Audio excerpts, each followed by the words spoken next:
చెప్పండి మేడం ఏంటిది అసలు? అంటే ఆన్‌లైన్‌లో ఆర్డర్ చేసినట్టు మనం ఏదన్నా ప్రాబ్లమ్ ఉంటే ఆర్డర్ చేసేసుకోవచ్చు అని చెప్తున్నారు. అసలు ఏంటి హోలిస్టిక్ హీలింగ్ ఏంటి? ఈ హీలింగ్ మిషన్ ఏంటి? ఏదో పెట్టుకున్నారు మీరు. అవునండి. ఏంటి ఇవన్నీ చెప్పండి కొంచెం మా వాళ్ళకి. అవునండి. యాక్చువల్‌గా మన పూర్వీకులండి మనకి ఎలాగా చేసేవాళ్ళంటే మైండ్, బాడీ, సోల్ అలైన్‌మెంట్‌లో ఉండాలనమాట మనకి. అప్పుడు ఉన్నప్పుడే కంప్లీట్ హెల్త్. ఇప్పుడు ఫిజికల్‌గా మనం ఏ సఫరింగ్ అవుతున్నా సరే, ఫిజికల్‌గా ఒకటి తీసుకుంటే సరిపోదనమాట. మన ఎమోషన్స్ కూడా ప్లే చేస్తాయి. ఇప్పుడు మనం చాలామంది సోషల్ మీడియాలో పెడుతూ ఉంటారు పోస్ట్. లివర్ ఒక ఎమోషన్‌తో హర్ట్ అవుతది. కిడ్నీ ఒక ఎమోషన్‌తో హర్ట్ అవుతది.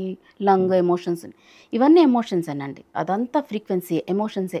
మనం ఏదైతే హోల్డ్ చేసుకుంటామో దానివల్ల మనకి ఎఫెక్ట్ అవుతూ ఉంటాయి మన ఆర్గన్స్. సో, మనకి హోలిస్టిక్ హెల్త్ అంటే కంప్లీట్‌గా ఈ 3 లెవెల్స్‌లో మైండ్, బాడీ, సోల్ లెవెల్‌లో మనం హీల్ అవ్వాలి. అప్పుడే పర్ఫెక్ట్ హెల్త్ అనమాట. సో, ఈ డివైస్ ఏంటంటే మనకి ఆ 3 ప్రొవైడ్ చేస్తదనమాట. మన పాత కాలపులో పూర్వీకులు మనం ఎలాగా హీల్ హ్మ్. చేసుకునేవాళ్ళో హ్మ్. That similar way of healing. So, this is healing with frequencies. మనం చిన్నప్పుడు చదివాం కదండీ పుస్తకాల్లోని. నికోలస్ టెస్లా గాని, ఐన్‌స్టీన్ గాని చెప్పటం everything is frequency, everything is energy అని. హ్మ్. హ్మ్. సిమిలర్ వే అండి. Okay. Everything is frequency, everything is energy. హ్మ్. ఇప్పుడు మీరు గూగుల్‌లో సెర్చ్ చేసినా సరే లివర్‌కో ఫ్రీక్వెన్సీ ఉంటది. లంగ్‌కో ఫ్రీక్వెన్సీ ఉంటది. హార్ట్‌కో ఫ్రీక్వెన్సీ ఉంటది. ఓకే. సో, అలాగే మన బాడీలోని ప్రతి సెల్ అండి. We know everything is made up of cells. Ah hmm. Body is hmm. Made up of cells. ప్రతి సెల్‌కి ఒక ఫ్రీక్వెన్సీ ఉంటదండి. -70 మిల్లీ వోల్ట్స్ అని ఉంటది ఫ్రీక్వెన్సీ. ఓకే. ఆ ఫ్రీక్వెన్సీ ఎప్పుడైతే తగ్గుతదో మనకి ఫస్ట్ పెయిన్ స్టార్ట్ అవుతది. మనం దాన్ని నెగ్లెక్ట్ చేస్తాం. పెయిన్ ఉన్నా సరే కొంచెం చేసేస్తాం. ఆ పెయిన్ నెగ్లెక్ట్ చేసామంటే అది కాస్త ఇన్‌ఫ్లమేషన్‌గా మారుతది. ఇన్‌ఫ్లమేషన్ కాస్త మనకి ఇస్చీమియా అంటే సెల్‌లోంచి బ్లడ్ లాస్ అవ్వటం. హ్మ్. హ్మ్. నిదానంగా ఇట్ గోస్ టు క్యాన్సర్ అనమాట.